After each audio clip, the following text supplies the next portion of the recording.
Je me tenais parfaitement immobile dans l'embrasure de la porte de ce qui était autrefois mon sanctuaire ultime. Tout mon corps vibrait d'une rage si intense, qu'elle frôlait dangereusement le calme absolu. L'odeur après-chimique de la peinture en aérosol rouge bon marché me brûlait agressivement les narines, faisant pleurer mes yeux et asséchant complètement ma gorge, mais je refusais absolument de scier ou de détourner le regard. Les lettres rouges, dégoulinantes et vives, qui s'étalaient sur mon mur acoustique personnalisé et fait main, hurlaient les mots « la famille d'abord ». Mon frère Corbin se tenait juste au centre de la pièce en ruine, sa poitrine se soulevant légèrement, la bombe de peinture vide se balançant mollement dans sa main droite. Il a regardé le cuir brutalement lacéré de mes sièges de cinéma importés, les lentilles brisées et complètement détruites de mon système de projection haut de gamme, puis il m'a regardé droit dans les yeux. Il a eu un sourire narquois. Ce n'était pas un sourire de regret, ni la grimace d'un homme qui avait perdu le contrôle. C'était un sourire froid, calculé, plein d'une fierté laide et imméritée. Ça devrait te donner une leçon sur ce qui compte vraiment, a-t-il ricané, sa voix dégoulinant de condescendance alors qu'il jetait la bombe en aluminium vide sur le sol, où elle a roulé avec un cliquetis métallique et creux contre la grille abîmée d'un haut-parleur cassé. Il pensait vraiment avoir gagné cette guerre.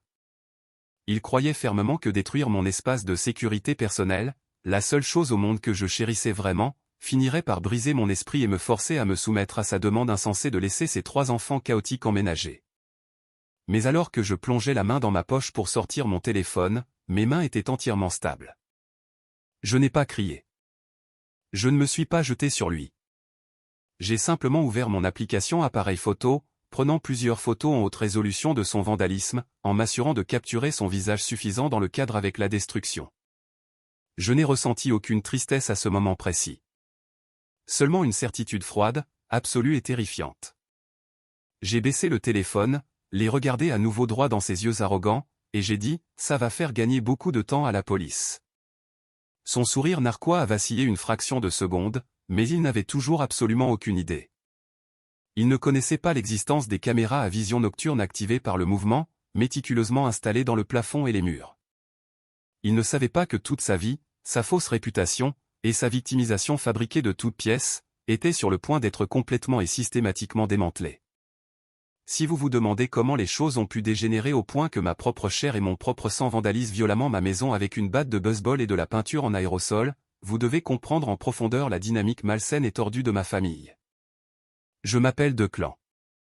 J'ai 32 ans et, durant toute mon existence sur cette terre, j'ai été l'enfant invisible.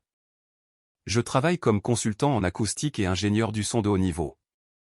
Je passe mes journées à concevoir, tester et perfectionner des espaces audio pour des studios d'enregistrement commerciaux, des salles de conseil d'administration d'entreprises haut de gamme et de riches clients privés à Raleigh, en Caroline du Nord. Je travaille comme une machine. Je fais entre 60 et 70 heures par semaine, chaque semaine, sacrifiant les vacances, les week-ends et les relations personnelles pour construire ma carrière.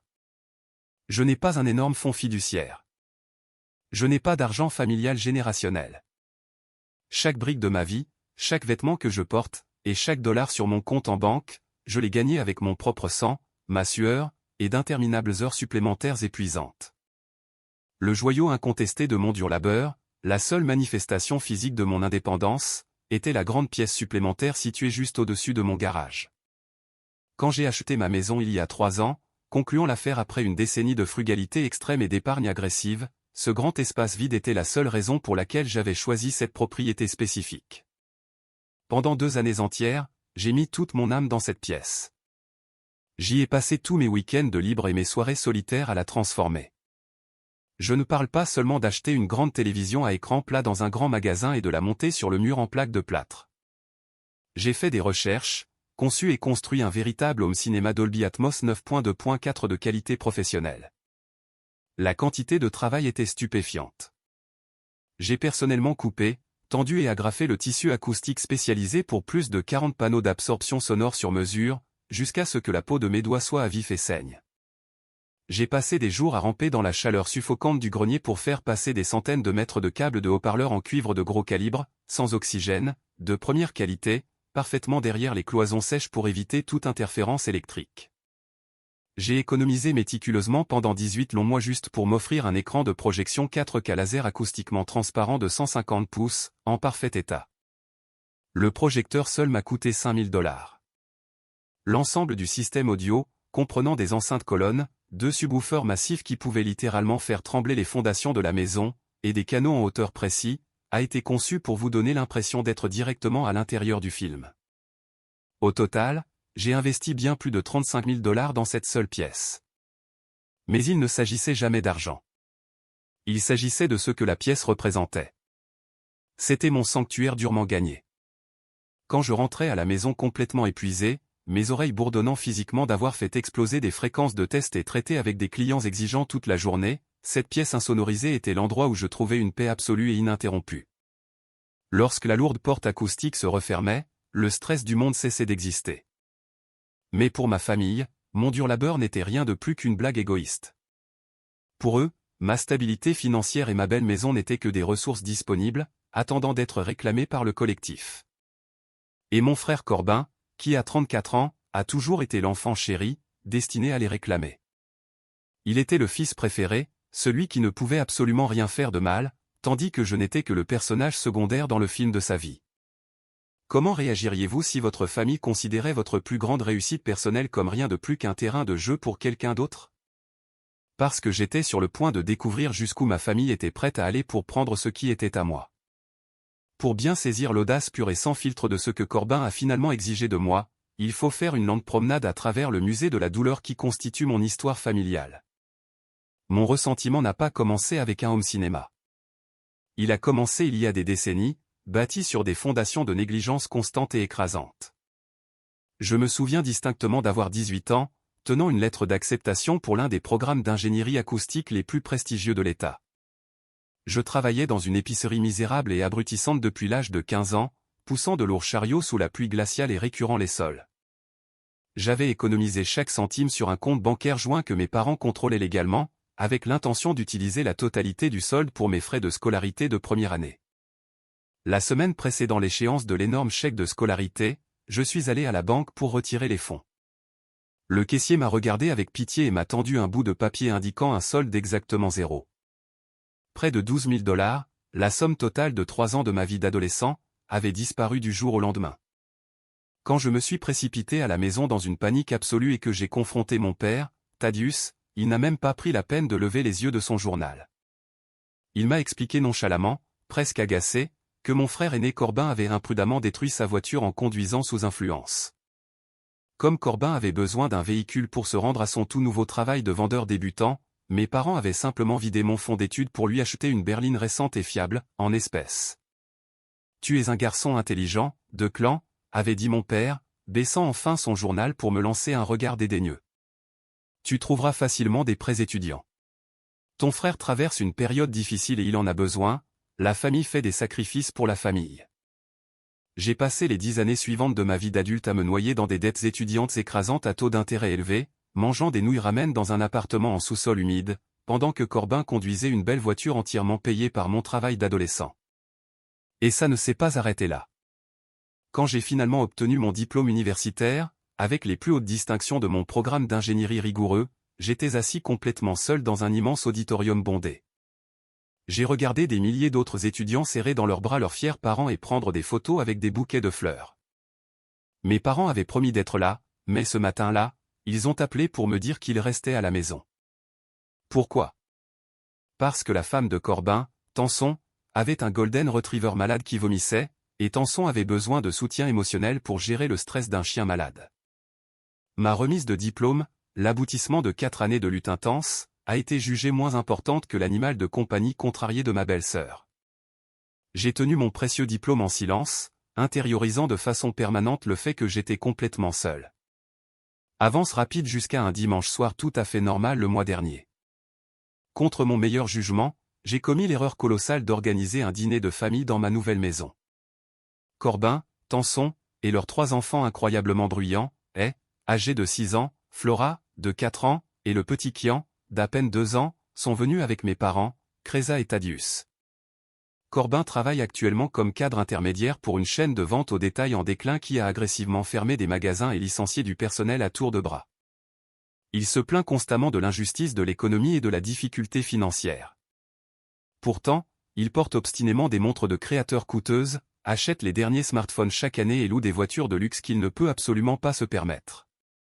Nous étions tous assis dans ma salle à manger formelle, mangeant les steaks de premier choix très chers que j'avais passé 2 heures à faire mariner et à griller. Les enfants couraient autour de la table en criant et en se frappant, tandis que Tanson faisait défiler son téléphone, les ignorant complètement. Corbin se plaignait agressivement de son propriétaire qui augmentait le loyer de leur maison de ville exiguë et très encombrée de 3 chambres.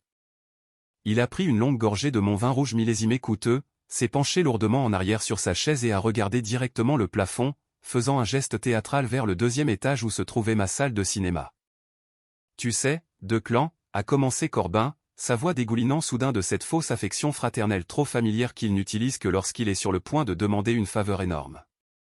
Tanson et moi sommes vraiment dans une situation difficile en ce moment. Le propriétaire est complètement déraisonnable, et toi, tu es assis ici dans cette immense et belle maison, tout seul. C'est honnêtement un peu égoïste quand on y pense vraiment. » J'ai lentement posé ma lourde fourchette en argent sur mon assiette en céramique. Le steak avait soudain un goût de cendre dans ma bouche. « Où veux-tu en venir exactement, Corbin ? » Je dis juste, a-t-il continué, se penchant en avant et posant ses coudes sur ma table propre, que cette immense pièce supplémentaire vide à l'étage, celle avec tous les fils en désordre et l'écran de télévision inutilement grand. Tu travailles tout le temps. Tu ne l'utilises jamais pour quoi que ce soit de vraiment important. Nous allons faire nos cartons à la fin du mois. J'amènerai les enfants ici. Ils pourront rester dans cette immense pièce. Tu as juste besoin de nettoyer tous ces dangers électroniques, d'arracher ces vilains panneaux en tissu sur les murs, et de déplacer tes petits jouets dans le sous-sol non aménagé. Nous allons juste nous installer ici pour quelques mois, jusqu'à ce que nous trouvions un meilleur endroit. Les frères s'entraident, n'est-ce pas? C'est la solution parfaite. Il ne m'a pas demandé. Il m'a donné des instructions. Il me disait, de manière totalement désinvolte, qu'il allait installer ses 3 enfants chaotiques et indisciplinés dans mon sanctuaire acoustique à $35 000, méticuleusement calibré, et exigeait que je le démolisse pour l'accommoder. Je l'ai fixé du regard, laissant le silence lourd et suffocant s'étirer dans la salle à manger jusqu'à ce qu'il devienne incroyablement inconfortable pour tout le monde. Non, ai-je dit, ma voix complètement plate, dénuée de toute émotion.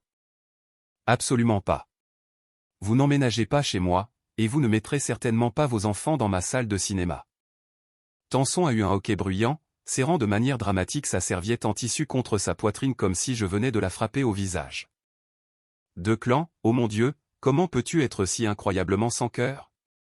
Ce sont tes propres neveux et nièces. Ce sont des enfants innocents. Ma mère, Kreza, a immédiatement frappé fort de la main sur la table à manger en bois, faisant dangereusement trembler les verres à vin. Son visage est devenu d'un rouge vif et furieux. Declan James, je ne t'ai très certainement pas élevé pour que tu sois aussi incroyablement cruel et sans cœur. Ton propre frère se bat pour garder un toit sur la tête de sa famille.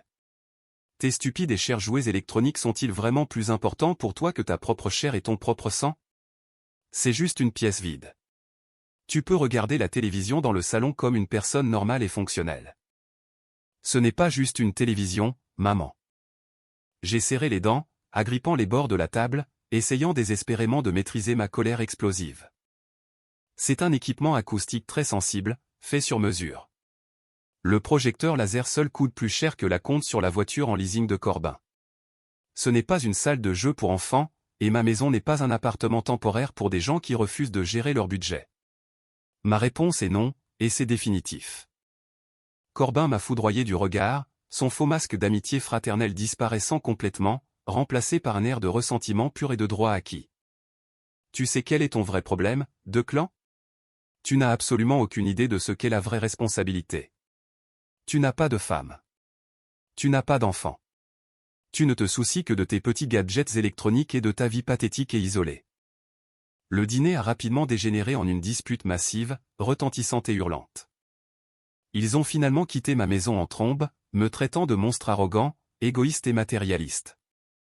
Je me suis tenu dans l'embrasure de la porte, j'ai regardé leur voiture quitter mon allée, puis j'ai fermement verrouillé le pen dormant. J'ai pris une profonde inspiration tremblante, pensant sincèrement que c'était la fin de cette épreuve ridicule. J'avais dit non. J'avais clairement établi une limite ferme. Je pensais que le refuser explicitement serait plus que suffisant pour arrêter cette folie, mais j'avais gravement sous-estimé le droit à vide et sans limite d'un enfant chéri habitué à obtenir absolument tout ce qu'il exigeait. Environ 3 semaines après le dîner désastreux et explosif chez moi, mes parents ont organisé un grand barbecue estival dans leur vaste jardin pour célébrer le 4 juillet. Honnêtement, j'ai failli ne pas y aller. La pensée d'être dans le même espace que Corbin et mes parents me tordait l'estomac. Mais ma cousine Mav a appelé et m'a pratiquement supplié de venir, juste pour maintenir la paix et éviter les ragots familiaux. Mav a 29 ans, travaille comme analyste senior en banque d'entreprise, et est sans doute la seule personne de tout ce patrimoine génétique toxique qui possède une logique et un bon sens réel. L'après-midi du barbecue était insupportablement chaud et agressivement humide. L'odeur épaisse de charbon de bois brûlé, de hot-dog bon marché et de sauce barbecue trop sucrée emplissait l'air lourd de l'été. J'étais assis tranquillement sur une chaise de jardin en plastique au bord de la terrasse en béton, essayant désespérément de m'occuper de mes affaires et d'éviter le contact visuel avec ma mère, qui me foudroyait du regard de l'autre côté de la cour. Soudain, j'ai commencé à éternuer violemment. J'ai réalisé que j'avais laissé mes médicaments sur ordonnance contre les allergies dans la poche de ma veste légère, chez moi, qui n'était heureusement qu'à 10 minutes de route. Sans dire au revoir à personne, je me suis discrètement éclipsé par le portail latéral, je suis monté dans ma voiture, je suis rentré chez moi et j'ai déverrouillé ma lourde porte d'entrée en bois. Au moment précis où j'ai mis le pied dans mon hall d'entrée frais et climatisé, je l'ai senti. L'atmosphère dans ma maison semblait complètement perturbée, comme si la pression de l'air avait changé. Et puis je l'ai entendu. Le son indubitable et terrifiant de pas lourds et rapides, et de rires d'enfants aigus et chaotiques venant directement d'au-dessus de moi. Le bruit venait du 2e étage. Il venait de la salle de cinéma. Mon sang s'est instantanément glacé. Une sueur froide a perlé dans mon cou. J'ai monté les escaliers recouverts de moquettes 2 par 2, mon cœur battant violemment contre mes côtes comme un oiseau piégé. J'ai atteint le palier et j'ai ouvert avec force la lourde porte acoustique insonorisée. Le spectacle horrible devant moi a fait nager ma vision dans une rage rouge et aveuglante. Tanson, ma belle-sœur, était confortablement assise sur le siège central de mes fauteuils inclinables en cuir sur mesure. Elle faisait défiler nonchalamment son smartphone, ignorant complètement la destruction absolue qui se déroulait tout autour d'elle. Le petit 6 ans, portait des chaussures à semelles dures et sautait littéralement d'un siège en cuir extrêmement cher à un autre, utilisant les accoudoirs rembourrés comme un tremplin de jungle. Flora, 4 ans, tournait en rond dans des cercles étourdissants, ses bras s'agitant dangereusement près de mes énormes enceintes colonnes qui pesaient plus de 100 livres chacune. Mais le pire, la chose qui a failli me faire perdre connaissance de colère, c'était Kian. Le bambin de 2 ans se tenait juste à côté de mon enceinte du canal gauche, une pièce d'équipement hautement sophistiquée recouverte de soie noire importée acoustiquement transparente. Il tenait dans sa petite main une énorme sucette à la cerise rouge, collante et à moitié mangée, et il traînait délibérément et lentement le bonbon collant directement sur la délicate grille en tissu. Mais qu'est-ce qui se passe ici, bon sang, ai-je rugi de toutes mes forces. Ma voix a rebondi agressivement sur les traitements acoustiques, sonnant anormalement forte, aiguë et terrifiante dans l'espace clos. Tanson a physiquement sursauté sur son siège, poussant un cri et laissant presque tomber son téléphone cher par terre. Les enfants se sont instantanément figés de terreur. Du coin sombre de la pièce, près du rack d'équipement, Corbin est sorti dans la lumière, tenant un mètre ruban. Il avait l'air complètement imperturbable, comme s'il avait tous les droits du monde d'être là. « Ouais, détends-toi, mec », a dit Corbin, agitant une main dédaigneuse dans ma direction. « Ne fais pas une crise cardiaque. On était juste dans le quartier en voiture, et maman nous a donné son double des clés pour qu'on puisse utiliser tes toilettes. On est juste monté pour voir si la pièce conviendrait vraiment aux enfants. Pas de problème. Vous avez utilisé une clé volée pour amener vos enfants collants et destructeurs dans ma maison verrouillée sans ma permission. » Je me suis avancé agressivement, saisissant doucement mais fermement la main du petit Kian et l'éloignant de la grille de haut-parleur abîmée. Le résidu collant rouge vif s'incrustait déjà profondément dans les fibres de soie coûteuses, ruinant de façon permanente la transparence acoustique. « N'ose pas toucher mon fils », a crié Tanson, se levant d'un bond et arrachant le bambin de mes bras, le tenant fermement comme si j'étais un monstre. Il ne faisait rien de mal. C'est juste un bébé. Il vient de ruiner de façon permanente un haut-parleur sur mesure à $2000, ai-je hurlé, pointant un doigt tremblant vers le désordre rouge et collant. Sortez, vous tous. Sortez de ma maison tout de suite avant que j'appelle la police pour violation de domicile. Corbin a bombé le torse, s'avançant agressivement dans mon espace personnel, essayant de m'intimider physiquement. Tu as sérieusement besoin de te calmer, Declan. C'est juste un peu de sucre. Je testais juste la disposition, vérifiant les risques pour la sécurité. Honnêtement, il y a beaucoup trop de coins pointus ici de toute façon. On va avoir besoin que tu enlèves toutes ces lourdes boîtes noires avant qu'on emménage officiellement la semaine prochaine. C'est une responsabilité énorme pour les tout-petits. Vous n'emménagez pas, ai-je crié, perdant le dernier fil de ma patience. Donne-moi le double des clés, Corbin. Tout de suite. Donne-le-moi. Il a roulé des yeux de manière dramatique, a fouillé dans sa poche, a jeté la clé argentée sur le sol moquetté juste devant mes pieds, et a rapidement fait sortir sa famille en larmes de la pièce. Quand je suis retourné en trombe au barbecue pour confronter mes parents au sujet de la clé de ma maison qu'ils avaient donnée, mon père, Thaddeus, a juste secoué la tête avec un dégoût absolu, une bière à la main. Tu fais toute une montagne d'une petite taupinière, de clan, a marmonné mon père, refusant de me regarder dans les yeux. Corbin faisait juste exactement ce qu'un bon père responsable fait, repérer un endroit sûr et sécurisé pour que ses enfants innocents puissent vivre. Tu es si incroyablement égoïste et matérialiste. Tu n'as aucune empathie pour ta propre famille. Ils m'ont systématiquement fait passer pour le méchant, simplement parce que je me suis mis en colère qu'ils soient entrés illégalement dans mon sanctuaire privé. Si vous pensez que l'histoire s'arrête là, si vous pensez honnêtement qu'ils sont simplement partis après avoir été pris la main dans le sac, vous vous trompez lourdement. La manipulation psychologique qu'ils ont tentée ensuite était vraiment terrifiante. Je pensais honnêtement que les surprendre en flagrant délit et leur hurler de partir établirait enfin la limite. Je pensais que la simple gêne d'être pris en train de s'introduire chez quelqu'un d'autre les forcerait à reculer. Mais les personnes toxiques et pleines de droits ne ressentent pas de gêne. Elles ne ressentent que de la colère d'avoir été privées de ce qu'elles croient leur revenir de droit. Exactement 3 jours après que je les ai agressivement expulsés de ma maison, une énorme et lourde boîte en carton a été livrée par un coursier directement sur mon porche. Je n'avais absolument rien commandé en ligne. J'ai traîné la lourde boîte à l'intérieur, pris un cutter et tranché le ruban d'emballage épais. J'ai ouvert les rabats en carton, et une vague de nausées pure m'a submergé. À l'intérieur de la boîte se trouvait un assortiment massif de produits de sécurité pour enfants bon marché. Il y avait des centaines de protège-coins en mousse, des dizaines de cache-prises en plastique, des verrous de placard et une barrière de sécurité pour bébés en métal extensible et robuste. Posée directement sur tout ce fatras insultant se trouvait une petite note manuscrite sur du papier à lettres roses, écrite de l'écriture en boucle de tenson. Elle disait, « Cher de clan, nous savons que tu es très stressé et anxieux à l'idée que tes jouets se cassent. Voici quelque chose pour aider à sécuriser la grande pièce pour quand nous emménagerons la semaine prochaine. Nous voulons rendre cette transition aussi facile que possible pour tout le monde. Avec amour, ta famille. » Je suis resté dans mon hall, fixant la note rose d'un air vide, mes mains tremblant littéralement d'un mélange d'incrédulité et de rage incontrôlable. Ils ignoraient complètement, de manière délirante, mes limites fermes. Ils prétendaient que mon refus hurlant n'avait jamais eu lieu.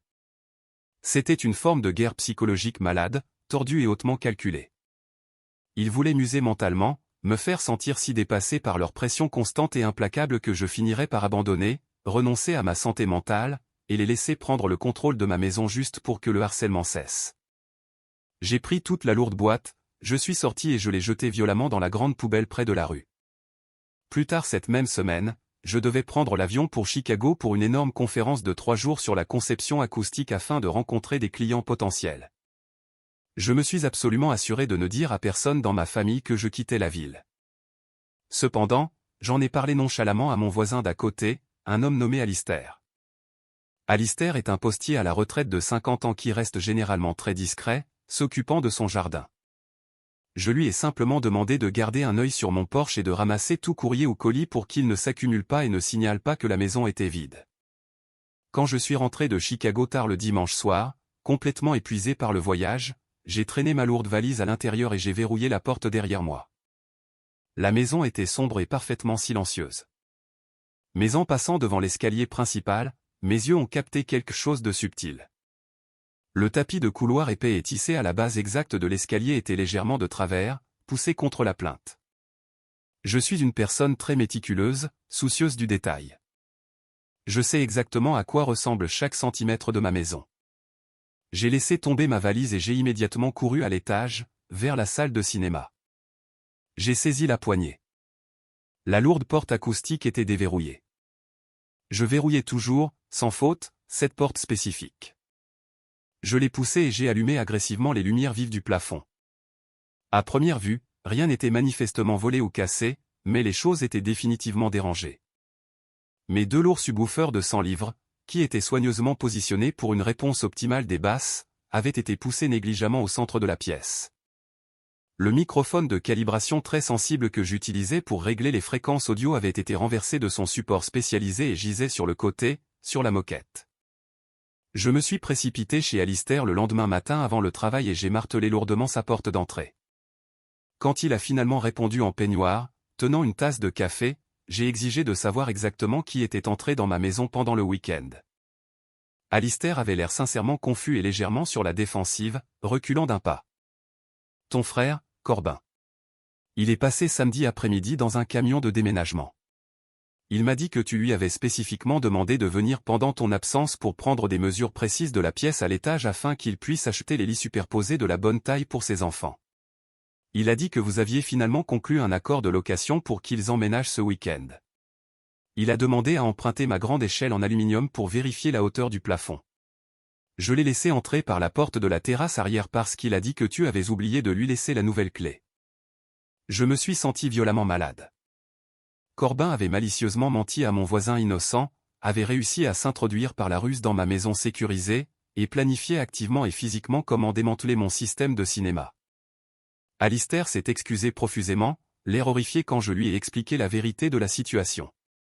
Mais les dommages permanents à mon sentiment de sécurité étaient déjà faits. Je ne suis pas allé travailler ce matin-là.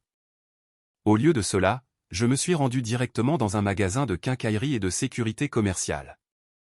J'ai acheté les serrures à peine dormant intelligentes de qualité commerciale les plus chères et les plus robustes disponibles pour chaque porte extérieure de ma propriété.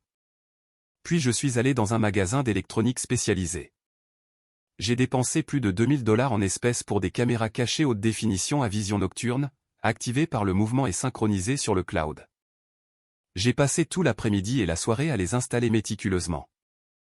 J'ai câblé une minuscule micro-caméra directement à l'intérieur du boîtier en plastique du détecteur de fumée dans le couloir de l'étage. J'en ai caché une autre dans le feuillage dense d'une fausse plante en pot dans le coin de la salle de cinéma, orientant soigneusement l'objectif pour capturer parfaitement tout l'espace, y compris l'écran et les sièges. J'ai tout lié de manière sécurisée à un serveur cloud crypté, accessible uniquement depuis une application sur mon téléphone. Corbin pensait honnêtement qu'il jouait brillamment aux échecs pendant que je jouais aux simples dames. Il pensait sincèrement qu'il pouvait se faufiler sans fin dans mon dos, manipuler des étrangers et forcer agressivement son entrée dans ma vie privée. Il ne réalisait pas que je venais de transformer ma maison en une forteresse numérique, lourdement surveillée. Il marchait aveuglément, avec arrogance, dans un piège dévastateur, et je tenais patiemment la gâchette, attendant qu'il commette une erreur fatale. Avez-vous déjà eu un membre de votre famille qui a envahi votre vie privée si profondément et sans relâche que vous vous êtes senti physiquement en danger dans votre propre maison? Je pensais honnêtement que changer physiquement les serrures pour des peines dormant de qualité commerciale et installer des caméras cachées m'apporterait enfin une paix bien méritée. Je pensais rationnellement qu'une fois qu'il réaliserait qu'il ne pouvait plus entrer physiquement dans ma maison, il n'aurait d'autre choix que de finalement reculer et trouver un autre endroit où vivre. J'avais tragiquement tort. Lorsque l'entrée physique échoue, les familles profondément toxiques ont immédiatement recours à un terrorisme émotionnel intense. J'étais assis tranquillement dans mon bureau un mardi après-midi pluvieux, profondément concentré sur l'examen de plans architecturaux complexes pour un nouveau studio d'enregistrement, lorsque mon téléphone portable a commencé à sonner frénétiquement sur mon bureau. L'identifiant de l'appelant affichait le nom de ma mère. Je l'ai ignoré les 2 premières fois, laissant le message aller à la messagerie vocale. Mais à la 3e sonnerie consécutive, j'ai finalement décroché, agacé. « Declan, oh mon Dieu, tu dois venir à l'hôpital tout de suite » a-t-elle crié hystériquement au téléphone, sa voix se brisant de sanglots violents et incontrôlables. « C'est ton père. » Il s'est effondré dans la cuisine. Son cœur, Declan, c'est son cœur. Les médecins s'agitent partout. Ils disent que c'est très grave. Tu dois venir au centre médical Saint-Jude immédiatement, avant qu'il ne soit trop tard. Mon estomac est instantanément tombé dans mes chaussures. Malgré absolument tout ce qu'il m'avait fait, malgré la colère intense et la trahison, il était toujours mon père. Une vague massive de panique pure a inondé mes veines. J'ai laissé tomber les précieux plans sur le sol, je suis sorti en courant de mon bureau sans rien dire à personne, et j'ai conduit comme un fou à travers le trafic dense de l'après-midi, enfreignant plusieurs limitations de vitesse et grillant un feu orange pour arriver aux urgences de l'hôpital aussi vite que possible. J'ai sprinté à travers les portes vitrées coulissantes automatiques, complètement essoufflé, mes vêtements trempés par la pluie, demandant frénétiquement à l'infirmière de l'accueil de me dire dans quelle chambre se trouvait Thaddeus. L'infirmière a calmement tapé sur son clavier et m'a dirigé vers une chambre d'observation standard au 2e étage. J'ai poussé la lourde porte en bois, m'attendant pleinement à voir mon père pâle, inconscient, et branché à des machines de survie terrifiantes et bruyantes, luttant désespérément pour sa vie. Au lieu de cela, la scène devant moi a fait court-circuiter mon cerveau. J'ai vu mon père assis confortablement, complètement droit dans un lit d'hôpital standard, l'air en parfaite santé, portant ses propres vêtements, et mangeant nonchalamment une pomme verte en regardant un match de sport à la télévision murale. Ma mère était assise calmement sur une chaise de visiteur en vinyle, lisant tranquillement un magazine de style de vie. Corbin et Tanson se tenaient nonchalamment au pied du lit, tenant des gobelets en papier de café de la cafétéria et discutant. Je me suis figé dans l'embrasure de la porte, ma poitrine se soulevant alors que j'essayais de reprendre mon souffle. Qu'est-ce qui se passe? Maman, tu as dit son cœur. Tu as dit qu'il s'était effondré. Ma mère a lentement posé son magazine glacé, a laissé échapper un long soupir dramatique et a ajusté ses lunettes. Eh bien, il a eu de légères douleurs thoraciques plus tôt. Il s'est avéré que c'était juste de graves brûlures d'estomac à cause du chili épicé qu'il a mangé à midi. Mais puisque nous sommes enfin tous réunis dans la même pièce, et que nous avons enfin toute ton attention, nous devons avoir une discussion familiale sérieuse. C'était un piège. C'était une intervention mise en scène, dégoûtante. Ils avaient délibérément simulé une urgence médicale potentiellement mortelle, jouant sur mon empathie humaine de base, juste pour me piéger dans une chambre d'hôpital confinée afin de pouvoir me harceler collectivement jusqu'à la soumission. Êtes-vous complètement fou, ai-je hurlé, sans me soucier le moins du monde de qui m'entendait dans le couloir silencieux de l'hôpital. Tu m'appelles en pleurant. Tu m'as dit qu'il était en train de mourir. N'élève pas la voix sur ta mère dans un hôpital. Mon père a mâché bruyamment sa pomme, me regardant avec une légère irritation. Nous devions le faire, de clan. Tu as ignoré agressivement tous nos appels téléphoniques. Corbin a besoin d'une réponse définitive aujourd'hui. Leur propriétaire leur a donné un dernier préavis. Ils doivent être complètement sortis de leur logement dans exactement 5 jours. Arrête d'être têtu et donne à Corbin les nouvelles clés de la maison. J'ai changé les serrures pour vous tenir à l'écart, ai-je dit froidement, reculant lentement vers la porte, ressentant un profond dégoût. Et je jure devant Dieu, si l'un de vous remet les pieds sur ma propriété, je vous ferai immédiatement arrêter pour violation de propriété criminelle. Vous êtes tous complètement morts pour moi. Je me suis retourné et je suis sorti, ignorant leurs cris de colère et leurs exigences qui résonnaient dans le couloir stérile. Je pensais sincèrement que simuler une crise cardiaque était le plus bas qu'ils pouvaient atteindre. Je pensais qu'ils avaient touché le fond. Mais exactement 2 jours plus tard, j'ai vérifié ma boîte aux lettres et j'ai trouvé une enveloppe légale épaisse, lourde et certifiée de ma compagnie d'assurance habitation. Je l'ai déchirée dans ma cuisine et j'ai commencé à lire le jargon juridique dense. Ma mâchoire est littéralement tombée par terre. Corbin avait malicieusement déposé une énorme réclamation en responsabilité formelle contre ma police d'assurance. Les documents très détaillés indiquaient que lors de leur visite non invitée chez moi il y a des semaines, son fils de 2 ans, Kian, aurait trébuché sur un câble de haut-parleur exposé, très dangereux et non approuvé, et aurait subi une grave commotion cérébrale qui a nécessité une évaluation médicale privée coûteuse et une thérapie physique pédiatrique continue. Ils exigeaient officiellement $50 000 de compensation médicale, plus des dommages et intérêts supplémentaires pour grave détresse émotionnelle. J'ai vu rouge. Kian n'a jamais été blessé. J'étais là, dans la pièce, tout le temps. Il a mis du bonbon à la cerise collant partout sur le tissu de mon haut-parleur coûteux, mais il n'est jamais tombé et il ne s'est certainement jamais cogné la tête. Corbin essayait activement et malicieusement de commettre une grave fraude à l'assurance contre moi. Il pensait que ma compagnie d'assurance réglerait rapidement la réclamation à l'amiable pour éviter un long procès. Et il pourrait utiliser cet énorme règlement pour payer instantanément ses dettes croissantes et verser un acompte sur une nouvelle maison de location. Il essayait littéralement de drainer mes ressources financières pour financer ses échecs de toute une vie. J'ai immédiatement appelé mon expert en sinistre, ma voix tremblant de rage. Je leur ai envoyé les messages textes horodatés montrant exactement quand je les avais expulsés de ma maison, prouvant définitivement qu'ils étaient des intrus non invités. J'ai envoyé une déclaration écrite formelle et notariée niant véhémentement l'événement fabriqué. L'unité d'enquête sur la fraude dédiée de la compagnie d'assurance s'est immédiatement impliquée. Moins d'une semaine après que Corbin n'ait pas réussi à produire de véritables dossiers médicaux d'une commotion cérébrale, sa réclamation frauduleuse a été entièrement rejetée et signalée dans le système. Ils avaient essayé de manipuler violemment mes émotions avec une fausse mort. Et quand cela a échoué de manière spectaculaire, ils ont essayé de me voler des dizaines de milliers de dollars par des voies légales. La guerre avait officiellement, indéniablement commencé, et toute trace de pitié familiale qui me restait avait entièrement, définitivement disparu. Considéreriez-vous honnêtement ces personnes manipulatrices et avides comme votre famille après qu'elles aient essayé d'escroquer votre assurance et de ruiner votre dossier financier? La semaine suivante marquait mon 32e anniversaire. Historiquement, je ne me suis jamais vraiment soucié des anniversaires. Mais cette année, je le redoutais activement. Je ne voulais pas de fête. Je ne voulais pas de célébration forcée. Après l'incident profondément traumatisant de l'hôpital et la tentative écœurante de fraude à l'assurance, tout ce que je voulais vraiment, c'était m'asseoir seul dans ma salle de cinéma insonorisée, commander une grande pizza pepperoni extrêmement chère, et regarder un film d'action bruyant en résolution 4K glorieuse avec le volume monté si haut qu'il noirait physiquement mes pensées tumultueuses.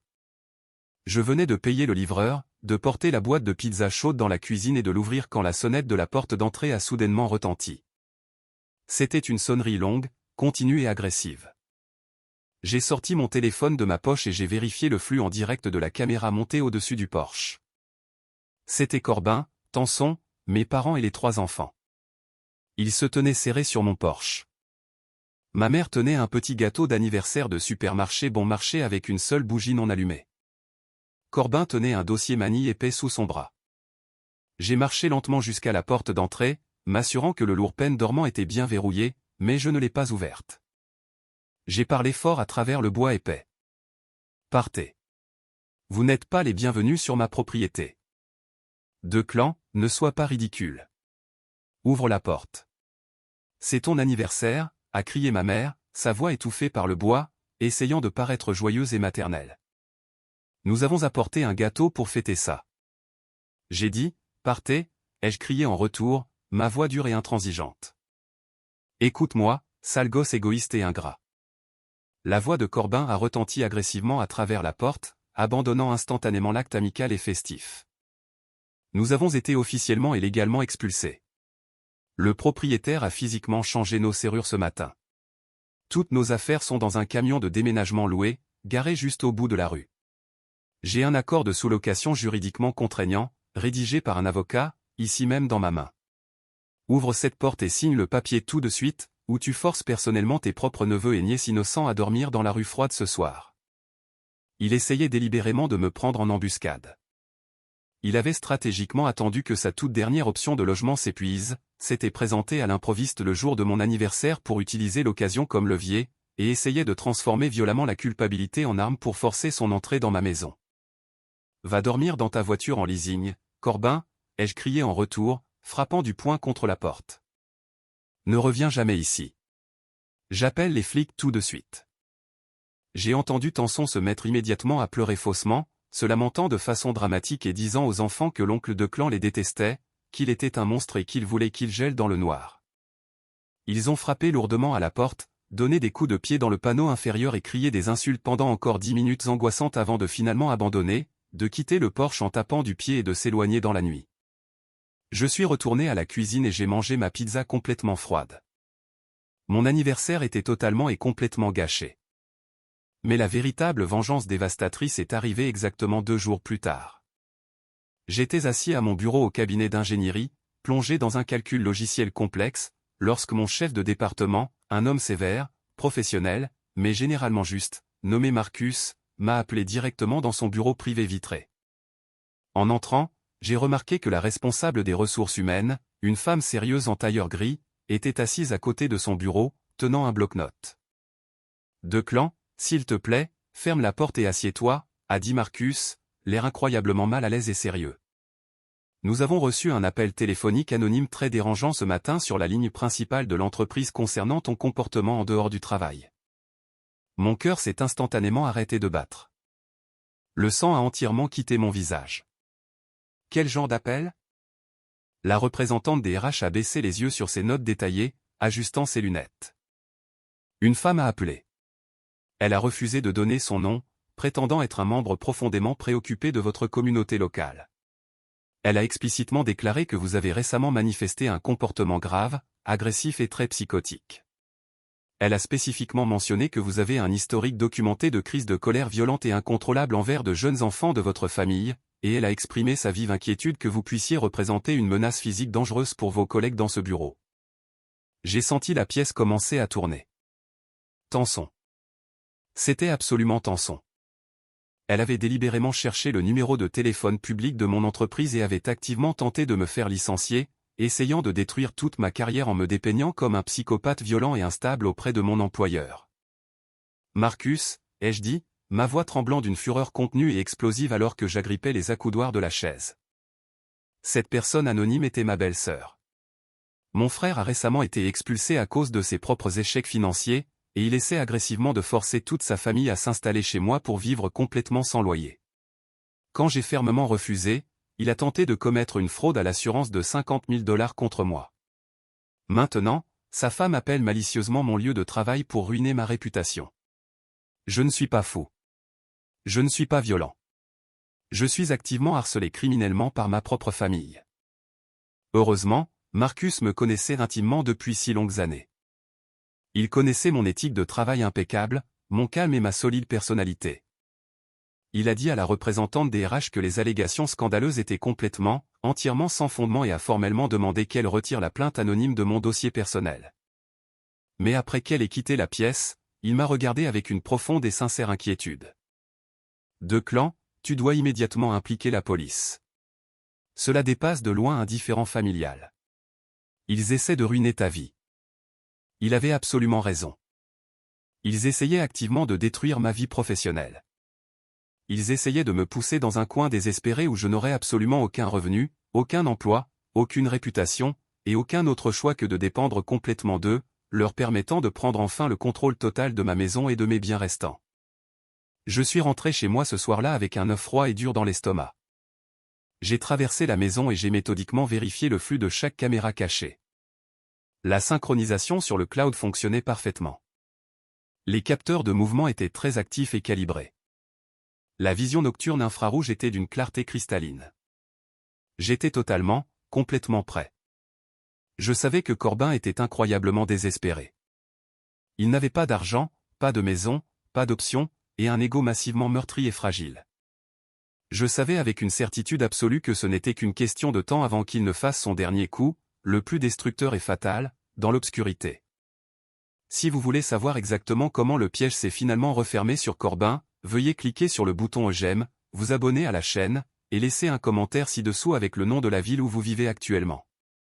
Chaque commentaire aide cette vidéo à toucher plus de personnes qui pourraient être confrontées à des familles toxiques.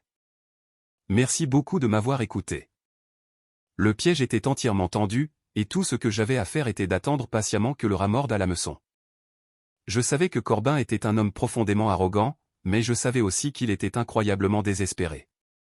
Le désespoir rend les gens négligents.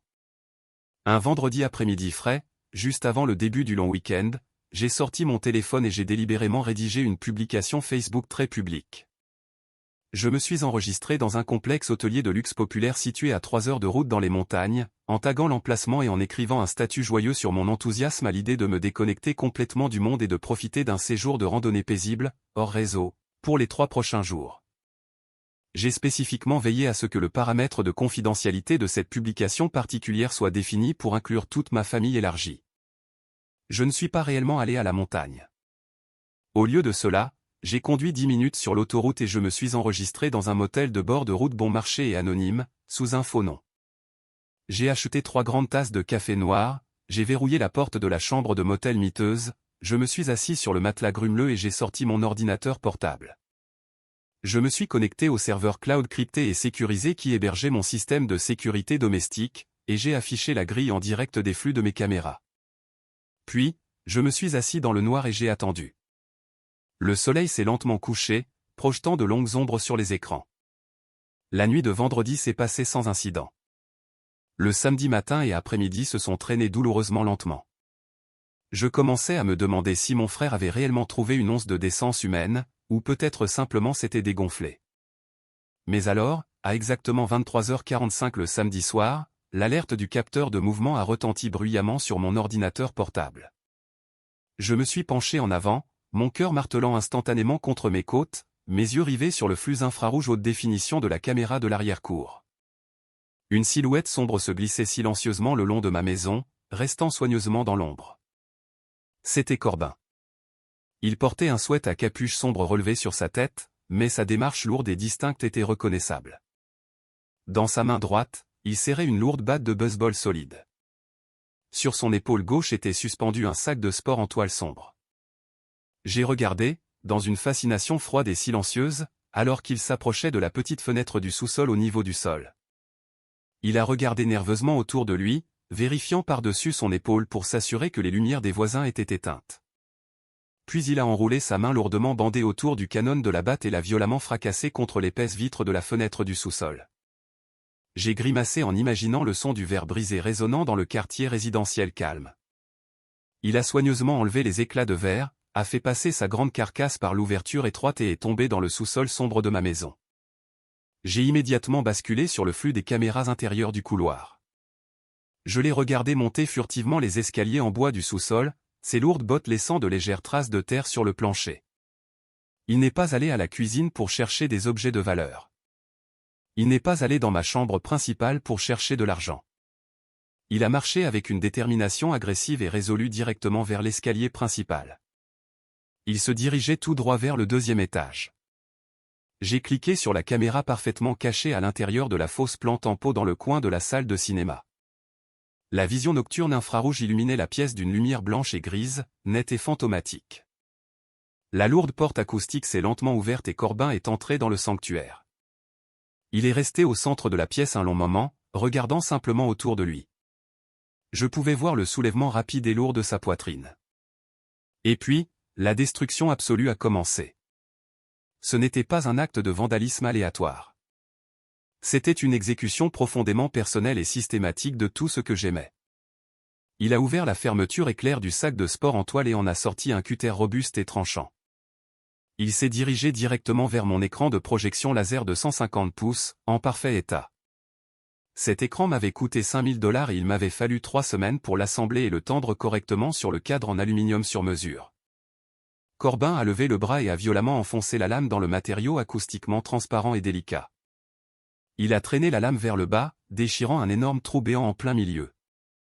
Il a reculé, l'a regardé, puis l'a lacéré 3 fois de plus dans une frénésie haineuse et frénétique, déchiquetant complètement le tissu coûteux en rubans inutiles. Puis il a ramassé la batte de baseball en bois. Il s'est dirigé vers mes fauteuils inclinables de cinéma en cuir importés sur mesure. Il a levé la batte bien au-dessus de sa tête et l'a abattue avec une force écœurante et brutale, fracassant les panneaux de commande électroniques intégrés aux accoudoirs. Il a frappé encore et encore, cabossant les cadres et déchirant le revêtement en cuir de première qualité jusqu'à ce que la mousse blanche explose vers l'extérieur comme de la neige sous la lumière infrarouge. Vint ensuite le tour des composants audio. Il s'est approché de mes énormes enceintes colonnes. Il ne s'est pas contenté de les renverser. Il a utilisé le cutter pour lacérer complètement les grilles en soie exposées. Et puis il a enfoncé le lourd canon en bois de la batte directement dans les délicats cônes des haut-parleurs, écrasant violemment les haut-parleurs acoustiques précis qui produisaient le son parfait que j'aimais tant. J'étais assis dans la chambre de motel, complètement paralysé, regardant un homme adulte piquer une crise de colère violente et enfantine, détruisant des dizaines de milliers de dollars de biens simplement parce qu'on lui avait dit le mot « non ». Je ne ressentais plus de colère. Je ressentais juste un vide profond et glacial. Je l'ai regardé fouiller à nouveau dans son sac de sport et en sortir une grande bombe de peinture en aérosol. Il l'a secouée agressivement, la bille de métal cliquetant bruyamment à l'intérieur de la bombe. Il s'est dirigé vers le mur du fond, le mur que j'avais passé des jours à recouvrir méticuleusement de panneaux d'amortissement acoustique sur mesure, coupés à la main. Avec de larges mouvements amples, il a peint des lettres massives sur le tissu coûteux. Même en vision nocturne noir et blanc, je pouvais lire les mots parfaitement. La famille d'abord. Puis, en dessous, il a peint les mots « sale gosse égoïste ». J'ai regardé l'horodatage numérique sur le flux de la caméra. Il était dans la pièce depuis exactement 12 minutes. J'avais attendu patiemment, me forçant à regarder la destruction déchirante de mon sanctuaire, car je devais m'assurer que la valeur monétaire des dommages matériels franchissait fermement le seuil légal d'un simple délit à un crime majeur. Avec l'écran, les sièges et les haut-parleurs détruits, il faisait facilement face à plus de 20 000 $ de dommages criminels. J'ai pris mon téléphone portable, mes mains complètement stables, et j'ai composé le 911. J'ai calmement donné au répartiteur des urgences mon adresse exacte, j'ai déclaré que je regardais un flux de sécurité en direct et j'ai signalé qu'une effraction violente était en cours et que l'intrus était actuellement armé d'une arme contondante. Au moment où j'ai raccroché avec le répartiteur, mon téléphone portable a vibré dans ma main avec un SMS entrant. C'était de Corbin. Le message disait « Salut de clan, je passais juste à côté de ton quartier en rentrant d'un service de nuit et j'ai remarqué une voiture bizarre garée près de ton allée. Ton portail d'entrée a l'air ouvert.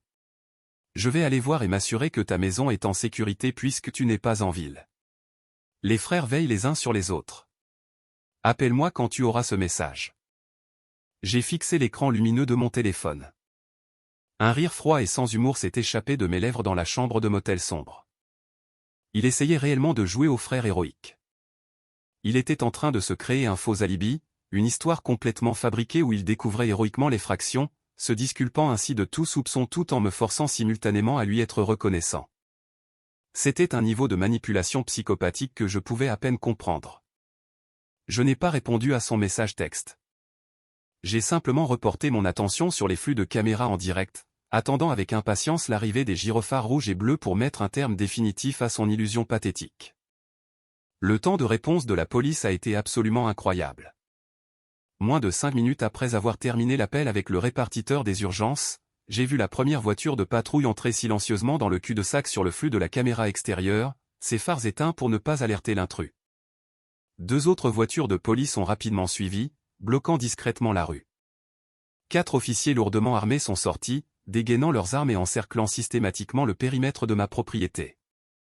À l'intérieur de la maison, Corbin était complètement inconscient. L'insonorisation de la salle de cinéma fonctionnait parfaitement, masquant ironiquement le son des policiers communiquant par radio dans mon jardin. J'ai regardé sur le flux intérieur Corbin jeter un dernier regard sur le carnage absolu qu'il avait créé.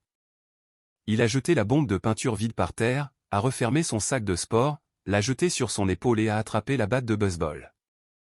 Il est sorti nonchalamment de la pièce en ruine, laissant la porte grande ouverte, et a commencé à redescendre l'escalier principal. J'ai rapidement rebasculé la vue de mon ordinateur portable sur la caméra du Porsche avant. Corbin a déverrouillé le lourd pêne dormant de l'intérieur et est sorti avec assurance dans l'air frais de la nuit, prévoyant probablement de retourner à l'endroit où il avait garé sa voiture. Au moment où ses lourdes bottes ont touché le Porsche, le monde a explosé dans une lumière aveuglante et intense. 3 énormes projecteurs de police l'ont frappé simultanément, l'illuminant complètement. « Police, lâchez l'arme. Lâchez l'arme tout de suite et mettez-vous à terre », a tonné une voix autoritaire dans tout le quartier. Corbin s'est figé de terreur pure. Il a laissé tomber la batte de baseball en bois comme si c'était du fer brûlant. Il a immédiatement levé les mains en l'air, son visage complètement pâle, ses yeux écarquillés de choc. 2 officiers se sont précipités sur les marches du Porsche, lui ont saisi les bras, l'ont retourné violemment et l'ont plaqué face contre le mur de briques de ma maison. Je les ai regardés écarter agressivement ses jambes, le fouiller pour d'autres armes et lui passer fermement une paire de lourdes menottes en métal au poignet. Il criait quelque chose, secouant frénétiquement la tête, essayant probablement de leur raconter son histoire fabriquée d'être le frère inquiet qui vérifiait la maison. Mais les officiers n'écoutaient pas. Ils avaient attrapé un homme masqué tenant une arme sortant d'une maison avec une fenêtre de sous-sol cassée. Ils l'ont traîné brutalement en bas des marches du Porsche, l'ont poussé à l'arrière d'une voiture de police et ont claqué la lourde porte. Je me suis rassié sur le lit de motel bon marché, laissant échapper un long et lourd soupir que j'avais l'impression de retenir depuis toute ma vie. C'était enfin terminé. L'enfant chéri était assis à l'arrière d'une voiture de police, menotté. Les retombées ont commencé exactement 3 heures plus tard. À 3 heures du matin précise, mon téléphone portable a commencé à vibrer violemment sur la table de chevet. Il n'a pas arrêté. C'était un barrage continu et frénétique de notifications. Je l'ai pris et j'ai vu que la discussion de groupe familial, que j'avais mise en sourdine il y a des semaines, explosait avec des centaines de messages. Ma mère, de Clan, répond à ton téléphone tout de suite. Il y a eu une terrible erreur. La police vient de nous appeler. Ils ont Corbin au poste. Ils disent qu'il est entré par effraction chez toi. Tanson, monstre diabolique et vindicatif. Dis à la police que tu lui as demandé d'y aller. Dis-leur que c'est un malentendu. Tu vas ruiner sa vie pour un stupide malentendu. Nos enfants pleurent. Mon père, fils, tu dois appeler le commissariat et retirer les charges immédiatement. C'est une affaire de famille. On n'implique pas la loi dans les affaires de famille. Décroche le téléphone tout de suite. Ils étaient absolument frénétiques, exigeant que je règle la situation, exigeant que je protège Corbin des conséquences de ses propres actions criminelles violentes. Ils croyaient encore fermement que tout cela n'était qu'un simple malentendu, que Corbin était innocent, ou que même s'il était coupable, je devrais simplement absorber la perte financière massive pour protéger le précieux nom de la famille. Je n'ai pas tapé un seul mot en réponse. Je n'ai pas essayé d'argumenter ou d'expliquer ma position. J'ai simplement ouvert la galerie de photos de mon téléphone, sélectionné les clips vidéo en haute résolution et d'une clarté cristalline que j'avais téléchargés directement depuis le serveur cloud, et j'ai appuyé sur envoyer. La première vidéo montrait clairement Corbin fracassant violemment la fenêtre du sous-sol avec la batte. La deuxième vidéo était en couleur haute définition infrarouge, montrant parfaitement son visage alors qu'il lacérait malicieusement mon écran de projection à 5 000 $ et frappait mon équipement audio coûteux avec une batte.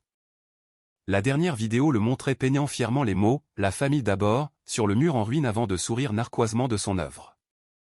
J'ai déposé les 3 fichiers vidéo directement dans la discussion de groupe familial. La barre de progression du téléchargement a lentement rampé sur l'écran.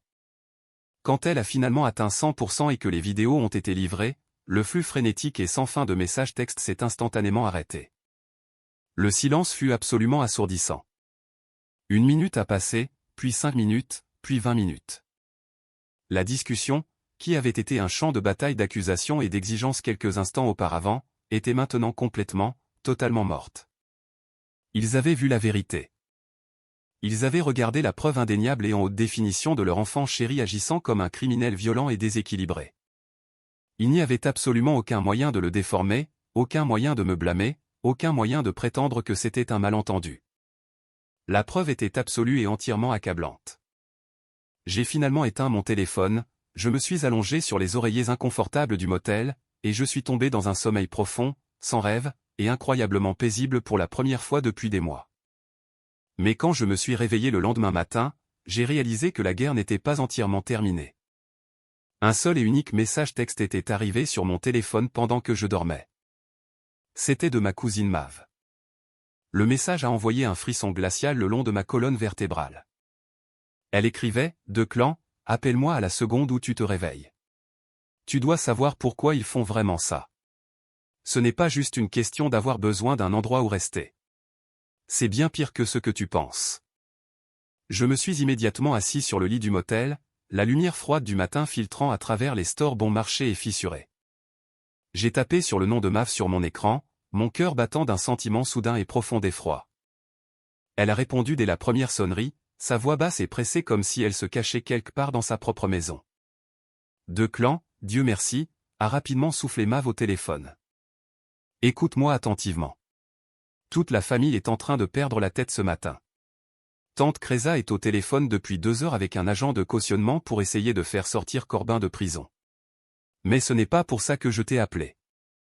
Qu'est-ce qui se passe, Mav, ai-je demandé en me frottant les yeux fatigués. Pourquoi Corbin est-il entré par effraction? Était-ce juste pour piquer une crise de colère parce que j'ai dit non? Non, De Clan, tu ne comprends pas toute la situation, a-t-elle murmuré avec véhémence. Corbin et Tanson ne se faisaient pas expulser parce que leur propriétaire a soudainement décidé de vendre la maison de ville. C'était un mensonge complet et fabriqué. Je travaille à la banque, tu te souviens? J'ai tiré quelques ficelles et j'ai discrètement vérifié leur profil financier. Elle a fait une pause, prenant une profonde inspiration. Corbin a une dépendance aux jeux massive et paralysante. Il contracte des prêts sur salaire terribles à taux d'intérêt élevés depuis plus d'1 an pour couvrir ses pertes sur les paris sportifs. Ils ont plus de 80 000 $ de dettes. Ils ont été expulsés parce qu'ils ont simplement arrêté de payer le loyer il y a 6 mois. Ils n'ont absolument plus rien. Leur crédit est complètement détruit. Aucun propriétaire dans tout l'État ne leur louera plus jamais. Les pièces du puzzle ont lentement commencé à s'assembler, formant une image profondément dérangeante. D'accord, ai-je dit lentement. Donc, il est complètement fauché. Mais pourquoi cette obsession absolue d'emménager dans ma maison spécifique? Mes parents ont une grande chambre d'amis. Pourquoi ne pas emménager chez eux? À cause de ta mère, a dit Mav, sa voix dégoulinant de dégoût. J'ai accidentellement entendu tante Créza et Tanson parler dans la cuisine pendant ce barbecue le mois dernier. Le plan n'a jamais été qu'ils restent temporairement dans ta salle de cinéma. Le plan était d'établir de force leur résidence dans ta maison. Mon sang s'est complètement glacé. Que veux-tu dire par établir leur résidence? Ta mère a dit à Tanson que s'ils pouvaient juste faire entrer leurs affaires dans ta maison et y rester pendant 30 jours, ils deviendraient légalement des locataires en vertu des lois sur les droits des squatteurs de l'État. Tu ne pourrais pas simplement les expulser sans passer par une procédure d'expulsion formelle massive d'1 an devant les tribunaux. Et ta mère savait que tu détestes les conflits juridiques. Elle a dit à Tanson qu'une fois qu'ils seraient bien installés dans ta maison, tu finirais par abandonner et l'accepter. Le but ultime était de t'épuiser complètement jusqu'à ce que tu leur cèdes essentiellement la propriété ou, au minimum, que tu sois forcé de soutenir financièrement toute leur famille juste pour maintenir la paix. Je suis resté assis dans un silence stupéfait et horrifié. Ce n'était pas seulement une dynamique familiale incroyablement toxique. C'était une conspiration hautement calculée, malveillante et à long terme pour voler lentement ma maison et ma stabilité financière afin de couvrir les échecs massifs de l'enfant chéri. Ma propre mère, la femme qui m'a mis au monde, conspirait activement pour me voler essentiellement ma propriété et m'asservir financièrement. Il y a encore une chose, a poursuivi doucement Mav. Ta mère a mentionné quelque chose à propos d'avoir ta procuration datant de ta petite chirurgie il y a 5 ans. Elle a dit que si tu essayais de contester l'expulsion, elle pourrait potentiellement utiliser ces vieux documents médicaux pour prétendre que tu étais mentalement inapte ou instable, ce qui est exactement la raison pour laquelle Tanson a appelé ton service des ressources humaines. Il préparait le terrain pour te faire déclarer incompétent. Une répulsion pure et sans mélange m'a envahi. J'ai remercié Mav profusément, je lui ai dit de supprimer notre journal d'appel et j'ai raccroché. Je n'ai pas pleuré. Je n'ai pas crié. J'ai simplement ouvert mon ordinateur portable et j'ai cherché l'avocate en litige civil la plus agressive et impitoyable de toute la ville de Raleigh. J'ai trouvé une femme nommée Vada. Ses critiques en ligne la décrivaient comme un requin juridique terrifiant et au sang-froid, spécialisé dans les litiges familiaux complexes et la protection des actifs. J'ai appelé son numéro d'urgence du week-end, j'ai payé une avance massive directement par téléphone avec ma carte de crédit, et j'ai programmé une réunion d'urgence immédiate pour le lundi matin. Ma toute première action, avant même de quitter le motel, a été de révoquer agressivement tous les anciens documents juridiques, statuts de bénéficiaire et formulaires de procuration qui portaient le nom de mes parents ou que ce soit. J'ai complètement rompu tous les liens juridiques qui me liaient à eux. Ils ne me voyaient pas comme un fils, mais comme un distributeur de billets bien approvisionné et un pion pratique. Mais dans ce jeu d'échecs malsain qu'ils avaient construit, ils avaient considérablement sous-estimé leur adversaire. Je ne jouais plus en défense. Si vous êtes toujours avec moi, si vous avez écouté tout ce cauchemar se dérouler, s'il vous plaît, faites-moi une petite faveur. Laissez un commentaire ci-dessous en disant « Je suis là ». C'est le code secret pour les vrais qui ont regardé jusqu'ici. Je likerai et répondrai personnellement à chaque commentaire qui inclut la phrase « Je suis là ». Merci de me soutenir à travers cette folie absolue. Le lundi matin est arrivé avec une lourde averse grise qui correspondait parfaitement à mon humeur. Je suis entré dans le bureau d'avocats élégant et incroyablement moderne du centre-ville de Vada & Associates. Vada était une femme d'une 40aine d'années, habillée avec élégance, avec des yeux perçants et intelligents et une attitude qui manquait totalement de chaleur. Elle était exactement ce dont j'avais besoin. Je me suis assis dans son fauteuil en cuir coûteux et j'ai tout étalé sur son immense bureau en verre. Je lui ai donné le disque dur contenant les images de sécurité en haute résolution. Je lui ai donné les journaux imprimés des messages textes de harcèlement, la documentation de la réclamation d'assurance profondément frauduleuse concernant Kian, la déclaration signée et sous serment de mon patron Marcus concernant l'appel anonyme à mon service des RH, et les informations profondément troublantes que Mav avait découvertes concernant la conspiration des droits des squatteurs. Vada a écouté dans un silence absolu et parfaitement immobile pendant 45 minutes complètes. Quand j'ai finalement fini de parler, elle n'a offert aucune sympathie inutile. Elle a simplement souri d'un sourire très aiguisé, très dangereux. Votre famille, a dit Vada doucement, tapotant un stylo en argent contre son bureau, a commis une série d'erreurs juridiques spectaculaires et incroyablement stupides. Les accusations criminelles contre votre frère pour effraction criminelle et destruction massive de biens privés sont béton. Le procureur de la République s'en chargera facilement. Notre travail est de les démanteler complètement sur le plan civil. Seulement 3 jours plus tard, la prédiction de Vada sur leur pure audace s'est avérée complètement correcte. J'ai reçu une lettre formelle et lourdement documentée d'un avocat bon marché de centre commercial représentant mes parents. Il me poursuivait officiellement, incroyablement, devant un tribunal civil. Le procès était un chef-d'œuvre de délire absolu. Il me poursuivait pour infliction intentionnelle de détresse émotionnelle grave, aliénation extrême de l'affection familiale et abus de personnes âgées. Il prétendait de manière scandaleuse que ma poursuite agressive et sans cœur d'une action en justice sévère contre Corbin leur avait causé un traumatisme émotionnel si grave et débilitant qu'il avait conduit à l'hypertension artérielle de mon père et nécessité la toute nouvelle prescription de médicaments coûteux contre l'anxiété pour ma mère. Mais le clou du spectacle, la cerise absolue sur ce dimanche délirant, était leur proposition de règlement juridique. La lettre déclarait formellement qu'ils abandonneraient gracieusement le procès massif si je consentais simplement à entrer en médiation familiale obligatoire avec un thérapeute agréé de leur strict choix pour réparer les relations endommagées et, de manière cruciale, si j'abandonnais toutes les charges criminelles contre Corbin et lui permettais d'emménager dans ma maison pour guérir. Traduction, ils voulaient utiliser un procès complètement infondé et futile pour me forcer légalement à reprendre contact avec eux afin de pouvoir immédiatement reprendre leur campagne parasitaire. Vada a littéralement éclaté de rire en lisant la lettre incroyablement mal rédigée. C'était un son froid et aiguisé. C'est ce que nous appelons un procès abusif, de clan. Ils n'ont absolument aucun dossier valide, aucune preuve et aucune base légale. Ils espèrent simplement que vous êtes trop effrayé et épuisé par le processus judiciaire et que vous réglerez simplement pour éviter le mal de tête massif. Nous n'allons absolument pas faire ça. Au lieu de nous recroqueviller, nous avons lancé une contre-attaque juridique massive et dévastatrice. Vada a agressivement contre-attaqué mes parents et Tanson pour harcèlement coordonné et malveillant, infliction intentionnelle de détresse émotionnelle grave, tentative de fraude à l'assurance à grande échelle et complot criminel en vue de commettre un vol de biens. Parce que nous avons déposé une plainte reconventionnelle massive, l'affaire est officiellement entrée dans la phase de communication des pièces. Cela signifiait que Vada avait l'autorité légale de réclamer leur dossier financier privé pour établir un schéma clair de mobile désespéré.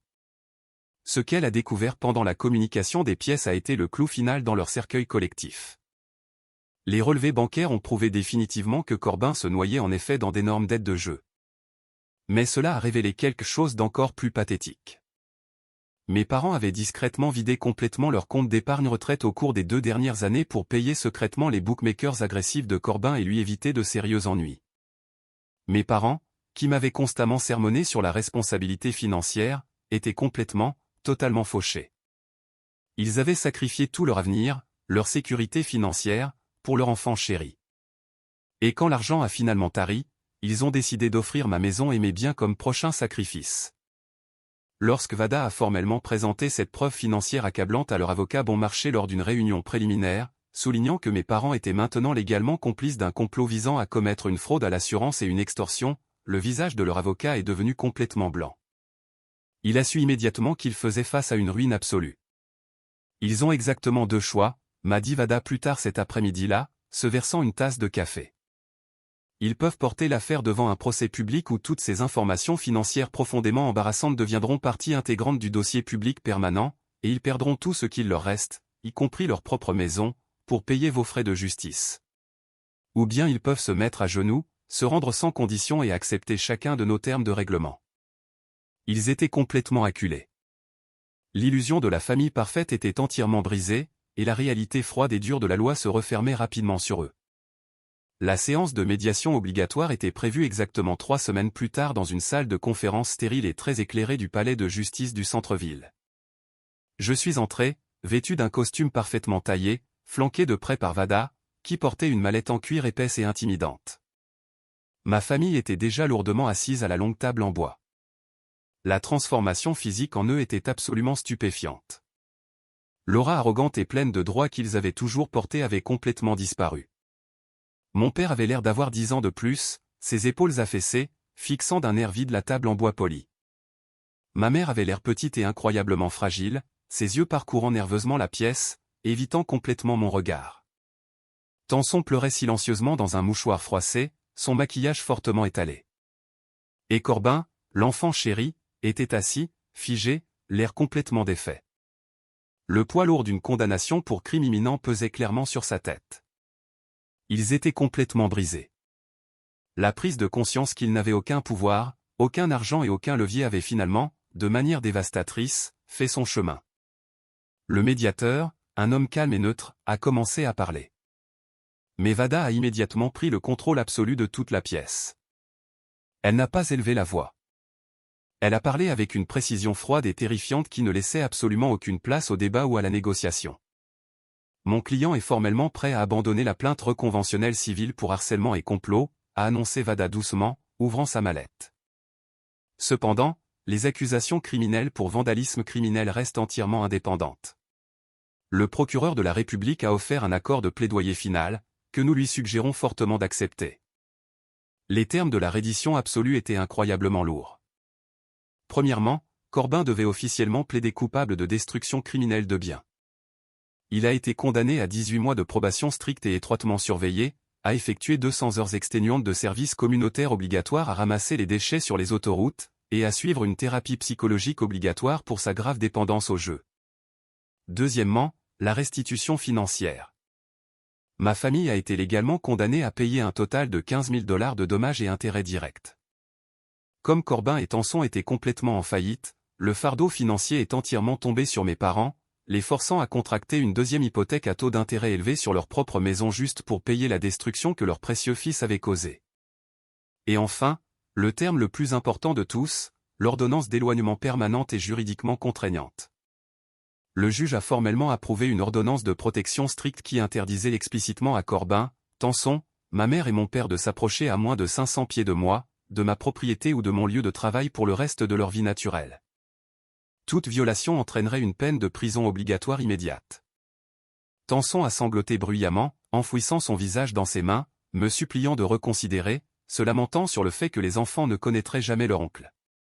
Ma mère m'a finalement regardé, des larmes coulant sur son visage, plaidant silencieusement avec ses yeux, mais je n'ai absolument rien ressenti. Le puits de mon empathie s'était complètement, irrémédiablement tari. J'ai simplement signé les lourds documents juridiques, je me suis levé et je suis sorti de la salle de conférence sans dire un seul mot à aucun d'eux.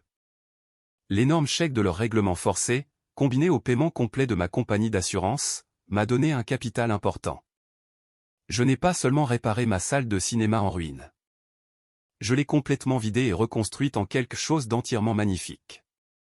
J'ai engagé des entrepreneurs acoustiques professionnels pour installer une insonorisation de qualité commerciale de premier ordre dans les murs et le plafond. J'ai remplacé le projecteur abîmé par un énorme panneau OLED de 85 pouces qui offrait les noirs les plus profonds et les plus purs et les couleurs les plus vibrantes imaginables. J'ai remplacé les sièges lacérés par des fauteuils motorisés sur mesure, incroyablement confortables, équipés de transducteurs de basse tactiles intégrés directement dans les cadres. J'ai amélioré l'audio à un système stupéfiant de 11.2.4, installant des subwoofers secondaires qui donnaient l'impression que les films d'action étaient une expérience physique sismique. La valeur totale de la pièce nouvellement construite dépassait largement les 50 000 $. Chaque fois que j'entre dans cette pièce maintenant, la lourde porte acoustique se refermant fermement derrière moi, isolant le bruit du monde entier, je ressens un sentiment de victoire absolue, écrasant et profond. Je m'enfonce dans le cuir moelleux, j'allume l'écran massif et je laisse le son parfaitement calibré m'envahir complètement. La réalité contrastée et profondément ironique de nos situations actuelles ne m'échappe pas. Pendant que je me détends dans un sanctuaire de divertissement luxueux et parfaitement conçu que j'ai payé avec mon propre dur labeur, Corbin et Tanson vivent actuellement dans le sous-sol humide, fortement moisi et non aménagé de la maison des parents de Tanson, dormant sur des matelas gonflables bon marché et se noyant dans d'énormes dettes.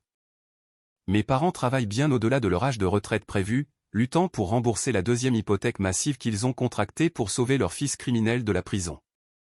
Ils ont essayé de voler agressivement ma paix, ma propriété et ma santé mentale parce qu'ils se sentaient en droit de profiter de mon succès. Ils pensaient qu'ils pouvaient simplement me submerger, briser mes limites et me forcer à me soumettre.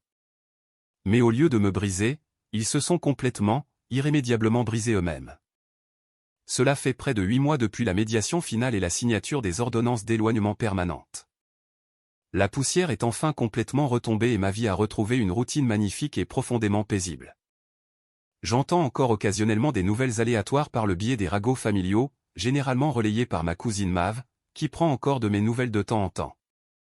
L'information la plus amusante qu'elle ait partagée récemment était la façon dont mes parents gèrent actuellement l'intense embarras social de la situation. Au lieu d'admettre à la famille élargie et à leurs amis que leur fils chéri est un criminel condamné avec un énorme problème de jeu et que leur autre fils a pris une ordonnance d'éloignement permanente contre eux, mes parents ont inventé une histoire complètement bizarre et délirante.